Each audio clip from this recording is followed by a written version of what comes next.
Good morning to all of you. हम लोग आज पढ़ते हैं मानव श्वसन तंत्र के बारे में, है ना। कि मानव में श्वसन तंत्र किस तरह से बना होता है और यह कैसे कार्य करता है। तो आज हम इसकी संरचना के बारे में पढ़ते हैं। तो संरचना के बारे में सबसे पहले हम लोग इसकी संरचना देखते हैं कि किस तरह से इसका संरचना होता है। तो ध्यान से देखेंगे तो यह सबसे पहले नाक के पास हमारा नासा द्वार होता है ना, जिससे हम लोग सांस लेते हैं नाक से। तो यह जो नली जैसी संरचना है इसको कहते हैं नासाद्वार।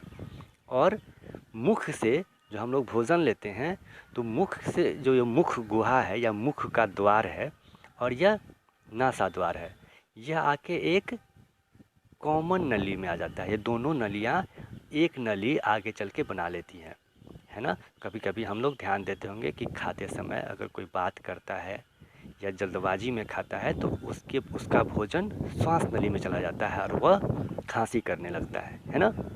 तो हमें जल्दबाजी में भोजन नहीं करना चाहिए, है ना। तो ये जो मुख का द्वार है और नासा का द्वार है, ये दोनों एक ही नली आगे मिलकर बनाती है ना। इसको क्या कहते हैं? ग्रसनी कहते हैं। ठीक है। अब यह ग्रसनी जो है उसके आगे बढ़ते हैं तो एक नली जैसी संरचना आगे चली जाती है ना। तो यह नली जैसी संरचना अनेक वलय से मिला हुआ होता है, बना होता है ना। इसको हम अगर समझना चाहें तो हम देखेंगे कि इस तरह से नली जैसी संरचना होती है और वलय जैसा इस तरह का हम लोग अपने कंठ पे हाथ रखेंगे, उसको देखेंगे छू के तो पता चलेगा कि इस ऐसी ऐसी संरचना बनी हुई है ना। या इसको क्या कहते हैं? तो इसको कहते हैं उपास्थि वलय। यह क्या है? उपास्थि वलय है।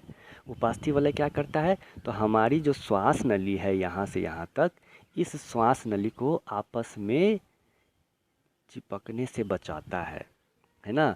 इसको फैला करके रखता है। अगर यह उपास्थि वलय नहीं होगा तो हमारी जो नलियाँ हैं सांस वाली एक दूसरे से सट जाएगा, फिर सांस नहीं ले पाएंगे हम लोग। इसीलिए उपास्थि वलय जो होता है, उपास्थि वलय एक अस्थि जैसी संरचना होती है ना। अस्थि और उपास्थि दो चीज़ होता है। अस्थि जो होता है, हड्डियां जो होती हैं वो हमारे शरीर में मजबूत होता है, हाथ पैर में होता है। और उपास्थि जो होता है हड्डियों के मुकाबले, अस्थि के मुकाबले मुलायम होता है, जो हमारे कंठ में होता है, हमारी पसलियों में होता है ना। तो उसको कहते हैं उपास्थि। तो उपास्थि से बना हुआ एक वलय होता है, रिंग जैसा संरचना होता है ना। तो यह क्या करता है? श्वास नली को आपस में चिपकने से बचाता है। ठीक है। बीच में हम क्या देखते हैं? तो बीच में एक बड़ा सा संरचना उठा हुआ, गले पे हाथ रखेंगे अपने कंठ पे तो उठा हुआ संरचना दिखता है। इसको हम लोग कंठ कहते हैं। क्या कहते हैं? कंठ। यह कंठ क्या करता है? कंठ क्या करता है? तो यह हमारे बोलने में मदद करता है ना। जब हम बोलते हैं तो यह कंठ जो है हमें बोलने में मदद करता है। ये देखो यहाँ संरचना है कंठ का। ठीक है। अब यह कंठ जो है इसको अंग्रेजी में कहते हैं वोकल कॉर्ड, क्योंकि यह बोलने में मदद करता है। अब श्वास नली जब आगे बढ़ती है, देखो जब नली संरचना आगे बढ़ी तो यह देखोगे कि दो भागों में बट गया है। यहाँ बट गया, देखें दो भागों में बटा। तो प्रत्येक भाग का नाम है श्वसनी, है ना। जैसे सांस नली आगे आया और यह दो भागों में बट गया, एक दाएं तरफ के फुफ्फुस में चला गया, एक बाएं तरफ के फुफ्फुस में, है ना। हमारे जो फुफ्फुस या फेफड़ा होता है दाएं साइड में एक होता है और बाएं साइड में दो, बैलून जैसा दो संरचना होता है। ठीक है। इस तरह से संरचना होता है, इस तरह से, है ना। तो ये क्या है? ये जो दो भागों में बटा इसको क्या कहेंगे? श्वसनी कहेंगे।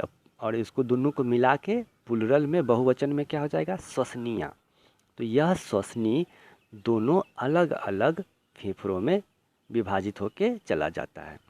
फिर हम लोग क्या देखते हैं कि ये जो श्वसनी है दोनों तरफ जो गया, यह श्वसनी भी कई सारी शाखाओं में बटा हुआ है। देख लेते हैं, देखिए यहाँ शाखाओं में बटा है, यहाँ शाखाओं में बटा है, कई सारी शाखाओं में बटा है।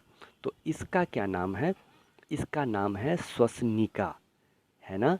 जब श्वसनी इधर की ओर आया और इधर की ओर आया तो यह भी कई शाखाओं में बट गया। इस तरह से कई शाखाओं में बट जाता है।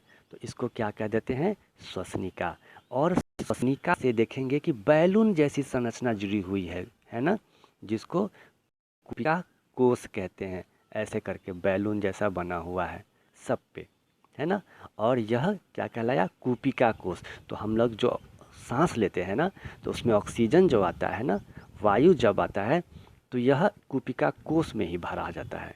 तो कुपिका जो होता है, हम ध्यान देंगे कि यह हमारा कुपिका ही जो है, यह हवा को उसमें भर के रखता है और हमारे श्वसन तंत्र का इकाई है।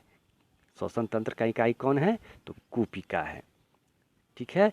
और ध्यान देंगे कि हमारा जो यह श्वसन तंत्र है, यह ऊपर से पसलियों के द्वारा सुरक्षित रहता है। देख रहे हैं यहाँ पे हमारा पसली है, ऊपर से हड्डी हड्डी जो देख रहे हैं यहाँ पे, यह सुरक्षित रहता है। और श्वसन तंत्र के नीचे जो है ये देख रहे हैं, तो ये संरचना जो है इसको डायाफ्राम कहते हैं।